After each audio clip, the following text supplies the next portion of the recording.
What do we get now in Barack Obama?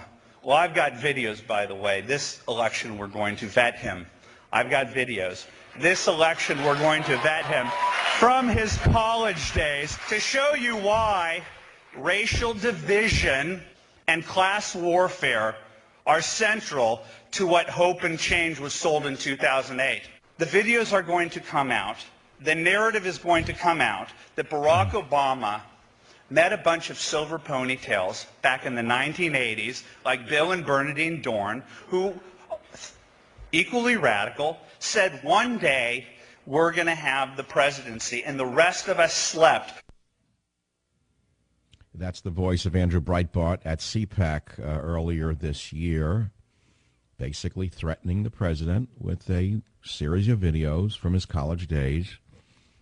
And now Breitbart is dead. Now, of course, one could say, come on, you don't mean that there was a conspiracy here.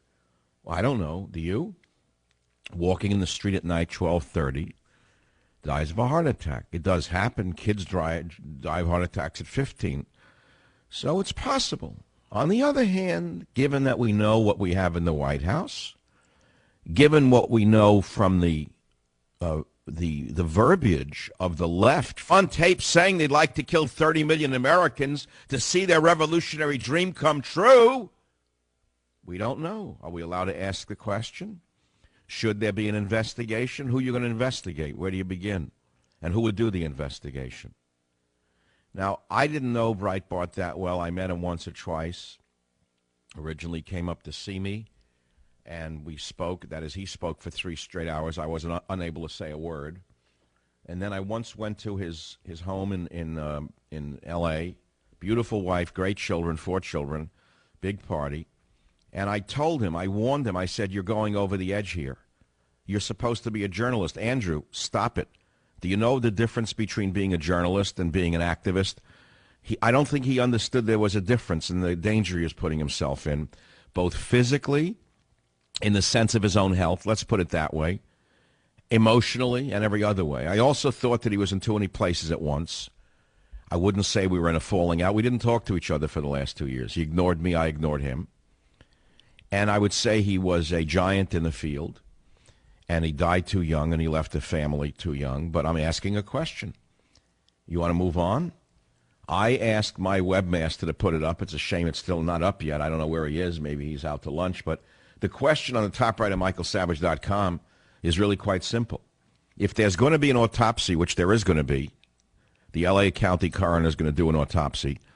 And I think they have to do in any case of death such as this. Should we ask? Are we allowed to ask the question? Let me ask my audience the question. What do you think? Do you think he died of natural causes from overwork, exhaustion, got a heart attack and died? Or do you think it's possible that he was executed, assassinated by some nefarious forces in America? Have we now become South America in the 1970s, where people start to disappear? Is this just a conspiracy theory? Am I just trying to shock you? I don't know. You tell me. Is it crazy for me to ask the question? Or am I allowed to ask the question? Well, I ask it anyway.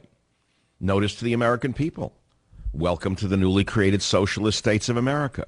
Trickle-down tyranny, crushing Obama's dream of the socialist states of America, a land where poverty is rewarded, success is punished, our worst enemies are praised, the military is used as a pawn, our border descends into chaos, and corporations and cronies make off with all the wealth.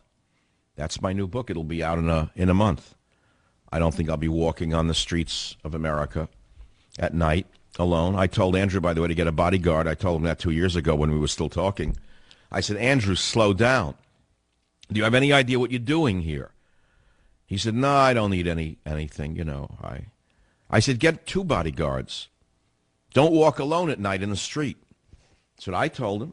But he didn't listen to me. Apparently he went his own way, and that's fine. I mean, I don't have any friends in the media, maybe 1 or 2. I'm a man alone. I walk alone. Doesn't make me greater or smaller. It's just the way it is. It's a very competitive business. Everyone's out for the other guy's throne. Nobody's really anybody's friend at the end of the day. Everyone's out for themselves. But he was a conservative king, this guy. I mean, he really drove himself crazy by pushing himself over the edge, I think, too far. I told him, you have a wife and 4 children. What are you doing here? I mean, you could have just as much success by doing what you're doing without screaming and yelling and attacking people. 1-800-449-8255. What do you think? This is the Savage Nation. We're talking about the death of a giant in the field of conservative blogging or journalism. He was a better journalist than anyone at AP. AP are the most biased left-wing fanatics I've seen in my life. So you can say, well, so was he. All right, fine. Don't say he wasn't a journalist. By what standard was he not a journalist? He did the journalism that they're not doing. He exposed Acorn and caused their defunding. What, he wasn't a journalist because he was doing the stuff that the American people want done by the vermin in the media who won't do it?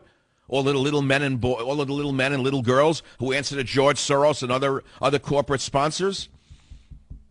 So he's gone. I'm asking a question. Is it a conspiracy or not? Is my question invalid or not? Do you think it's wrong to ask? Or am I the only one? Let's put it another way. Did it enter your mind? Yeah, let's put it to you that way. When you woke up this morning and you saw the Drudge Report that Breitbart is dead, still not on my website. I love it. I love the timing. Crackerjack, via turn, everything's exactly the way I want it. It's a wonder I'm not dead of 8 heart attacks. But somebody up there must like me because I should have been dead a long time ago. Just by genetics and by my own nature and by the stress I live under, no one could believe. You couldn't live under the stress I live under if you knew what I was going through. But I've learned how to swim like a duck in water. I have my ways to just turn it right off, I guess. Actually, I never turn it off. To be honest with you, I've never been able to turn my mind off. The minute God slapped me on the behind through the hand of a doctor, my mind was turned on. It never went off. If I had electrodes attached to my brain, I could produce one Darryl F. Zanuck production a night at least, with scripts, with lighting, with directing, with acting.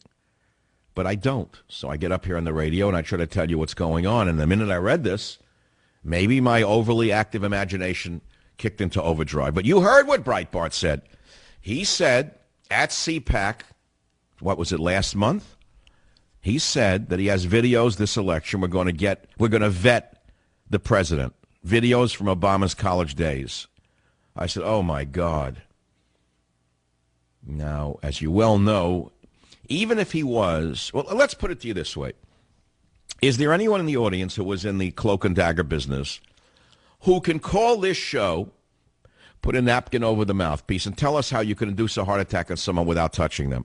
You know that going back quite a while in the world of espionage, they were killing people, silent silently. You could go to some of the movies, touching them with an umbrella and they die, right? And then they find them and they had a heart attack. Well, what did they inject them with that causes a heart attack and then is dissipated from the bloodstream and from the tissues? Are there newer methods that are electronic, for example? Are there handheld devices where you can beam someone's sinus, cardiac sinus, and kill them, cause an arrhythmia and kill them? Hey, what an idea. New internet tool. Are there devices out there that you can literally beam at someone from 15 feet away at their solar plexus, cause an arrhythmia, and kill them and walk away? I'm asking a crazy question. I'll admit it. But so what? We, the people, want an answer. This was not an ordinary man.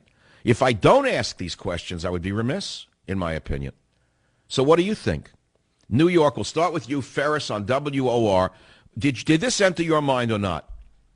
Only a fool would ignore that a 43-year-old man in vibrant health, who I spoke with at CPAC 2 weeks ago, 10 days ago, Doc, and who articulated his use of free speech in the airwaves in a way that made this event expected on my part and anybody's part. Well, wait a minute. You mean him dying? You think somebody killed him? Of course. What else could it be? Connect the dots. Look at the man that you talked about, the intelligence officer that was found in a dumpster. I'll tell you how James McDougal died. You talk about causing heart attacks. Here was a man who said on Wednesday that he would testify against the Clintons on Thursday. His name was James McDougal, president of Madison Guaranty Trust Company. Yeah. His wife was Susan McDougal, who slept with Slick Willie. Yes. And he went to prison, as did his wife, rather than to testify against Slick Willie. Yes. And then he said, okay, I'm an old man in frail health. I'll tell what I know about the Clintons in Whitewater on Thursday. Wouldn't you know it, I'll be darned, he died on the day before he was to testify. Where did he die? In a prison cell. No, sir, not in the cell. They sent him to the hole. And you know prisons. We all I don't know prison. No, I really don't know prison. He died in the prison, though, didn't he? But he died in the place where they send the worst of the worst. In other words, he was sent to the hole where there were no eyes. Mm-hmm. The hole is solitary confinement. He was removed from his prison, an old man in frail health. And he was sent to the hole where he had a heart attack, same thing Breitbart had. But the difference with Breitbart is Breitbart was 43 years old, in vibrant health, and you're the only one in the media who's given this the coverage that it deserves. Everyone's running from it. And Breitbart... Well, wait a minute. What do you mean you're running from it? I heard Rush gave a big eulogy today, didn't he? Rush is Rush, okay? But the others all work for the man. Rush doesn't work for the man. Here's my headline on michaelsavage.com. You better grab it before it goes down. Was Breitbart assassinated? Now, the reason I asked the question is twofold. One, because the L.A. Times reported an hour ago that the coroner is performing an autopsy. Andrew Breitbart's death to be reviewed by L.A. County coroner. So I'm not the only one asking the question. Given his young age, he was 43, in the unexpected manner in which he died, authorities will conduct an autopsy to help determine a specific cause of death. Well, why shouldn't I ask that question? He antagonized the left-wing establishment which runs this country. Is that correct? Of course. You're a wise man. Use your head. You think that any coroner's going to... You think this is in the control of any coroner? Forget about it. This is in control of the people that run the world, okay, who Obama works for. And they do not screw around. And well, what is this about tapes he was going to release? Now, here's the thing. He's dead. He says he had videos, and are going to vet these videos from Obama's college days, to show you blah, blah, blah, blah, blah. Who has those videos? Where are they? Well, I can only hope that Breitbart, being the bright guy he is, has those spread around so far and wide that by eliminating Breitbart, they haven't blocked the release of the tapes. But this is a message for you and all the other talkers and all the other truth tellers. And that is, they hope that you will cower. And they've also got Rupert Murdoch in a vice. The Obama administration has got Rupert Murdoch and his son in a vice. If they can get Rupert Murdoch, I guess they can get anybody, right? That's why Fox News has become so liberal recently. Have you noticed? Murdoch is part of the team, Doc. He's on Obama's side. Well, Murdoch has been capitulated by the administration, which is why about 2 years ago they started moving radically to the center. And now, I mean, I watch CNN to get the news, and I deconstruct the news because at least it's news. Fox News, I don't know what I'm watching anymore. But I look, is this a conspiracy on my part, right? You know that, right? Yeah. Oh, he was out of shape. He didn't exercise. He lived, ate, breathed, and slept his work 24/7. So it is possible it was of natural causes, correct? I'll be right back. Savage.